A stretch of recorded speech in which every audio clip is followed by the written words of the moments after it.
Let's move to what I would categorize as respect. So Elizabeth and I have had a number of debates on where I'm about to go, and some people have probably heard us on another podcast talking about this one because I'm so passionate about the respect line. And so the difference between boundaries, standards, expectations, and control. And let me just say, a lot of people are getting this wrong. You are using boundaries to control people, and that is not what they are for. So, Elizabeth, please help us. What are the definitions of these? So standards, a real quick one. What do you hold yourself to?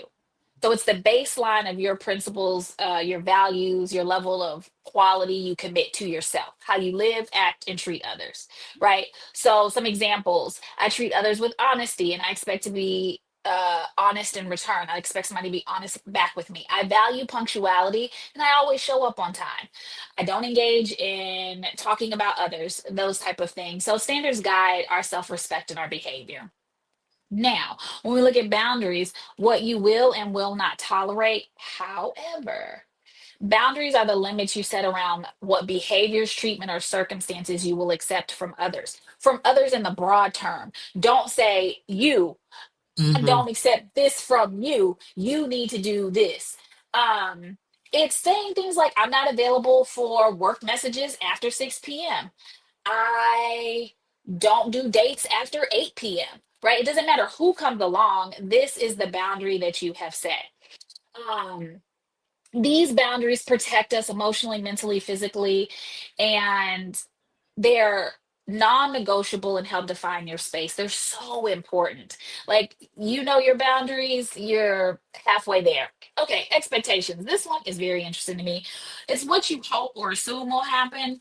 Expectations are the beliefs or assumptions you have about how others should behave and how events should unfold. Now we do these expectations and we hold people to expectations that sometimes can impact relationships that we could have, right? And so there's a difference behind that, because if it doesn't happen, is that still okay? So expectations can support mutual understanding. You can set out your expectations, but also understand that somebody may be like, I can't meet that expectation, right?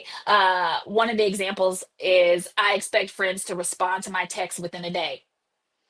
I can't be your friend if that's the case. I'm gonna Me try either. real hard. But if that's your expectation, that's gonna be a little difficult. Um, so, and some people have very high expectations for themselves and for others that can be can be impractical. Um, so control. Okay. So when it comes to control, it's the, I can't even say wanting, almost like wanting to force somebody to act a certain way, right? So when it comes to something like, somebody will say, well, my boundary is, to the person that they're dating, my boundary is that you can't talk to so and so after 6 p.m. That ain't a boundary. Mm-mm. You are controlling the other person by telling them what they can't do. That's not a boundary. A boundary would be, I don't want to be in a relationship with somebody who talks to other people after 8 p.m. Right? And that's a boundary that you came in with. That's something that you've learned along the way, but you want to be very careful, because sometimes, and a lot of times, people are using boundaries as a way to control, and they're not boundaries. Absolutely. Unique. What are you thinking, friend? I mean, she's preaching to the choir.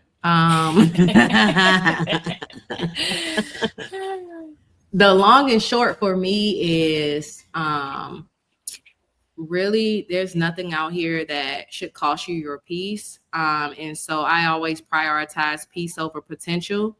And so when I'm assessing boundaries, standards, expectation, I'm centered in my peace, and whatever that looks like. And so I would just add that as another element as you start to explore in person these connections. Mhm.